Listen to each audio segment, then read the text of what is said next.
लेकिन आज मैं विशेष तौर से एक बात जरूर कहना चाहता हूं। ये भ्रष्टाचार के स्मारक हिमाचल प्रदेश में कहां कहां खड़े हो रहे हैं। कार्रवाई में क्या एफआईआर दर्ज हुई है? नहीं हुई है। इसलिए नहीं हुई है कि मुख्यमंत्री के कार्यालय से संदेश गया कि कोई कार्रवाई नहीं करनी है। कार्रवाई इसलिए नहीं करनी है कि तार जुड़े हुए हैं। नमस्कार।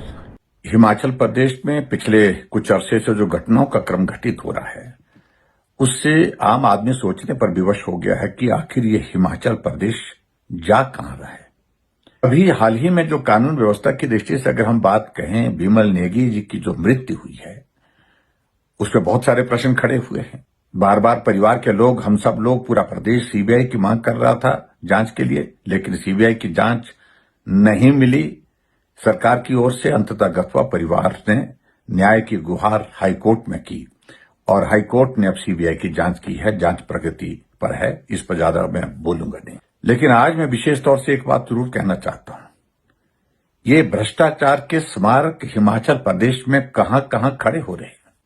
पेखूवाला जिस प्रोजेक्ट को लेकर के मुख्यमंत्री ने विधानसभा के अंदर बार बार कहा कि हमने 1 साल के भी कम समय में जो है वो बिजली पैदा करके जो है वो 32 मेगावाट बिजली जनरेट करके वहां पर 25 करोड़ रुपए रेवेन्यू आएगा। लेकिन सही मायने में पेखूवाला भ्रष्टाचार के वर्तमान सरकार का एक जीता जागता सबूत है। सबूत ही नहीं, वो जीता जागता एक स्मारक है जिसका सब लोग दर्शन करना चाहते हैं। अब ये घटना और हुई कि कालाअंब के नजदीक एक अवैध तरीके से एक शराब की फैक्ट्री चल रही है और लगभग पिछले 2 वर्षों से चल रही है। अभी हाल ही में जिस प्रकार से वहां एक्साइज डिपार्टमेंट, पुलिस डिपार्टमेंट ने कार्रवाई करने के लिए कदम उठाया और वहां पर रेड किया तो 4 लाख से ज्यादा स्टिकर वहां पर बॉटल के जो लेबल जो होते हैं, जो लगाए जाते हैं, अच्छी ब्रांड के, बड़ी ब्रांड के वहां पर प्राप्त हुए। ये ईएनए कहां से लाया जाता था? कौन इसका मालिक है? कौन है ये त्रिलोक सन्स ब्रियूरी के मालिक?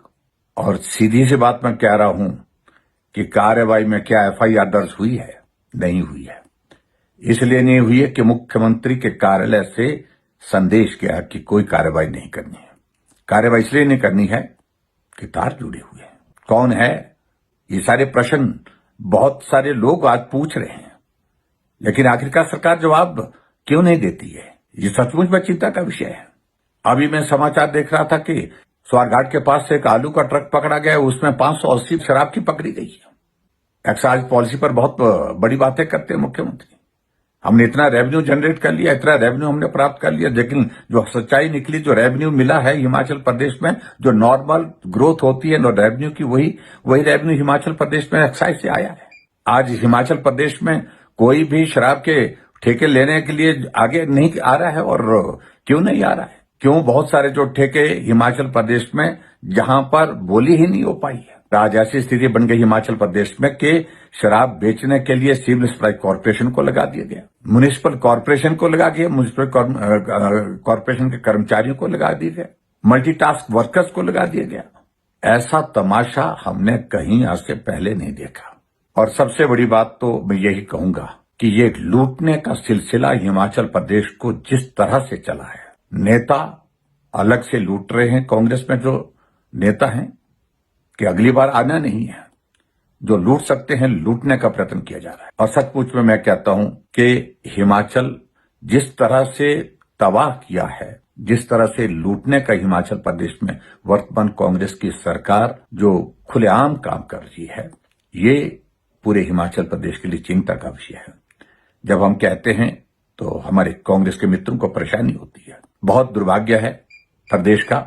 और ऐसी सूरत में मैं कह सकता हूं इस बात को कि ऐसी सरकार हिमाचल में कभी ना देखी है, ना ही कल्पना की है।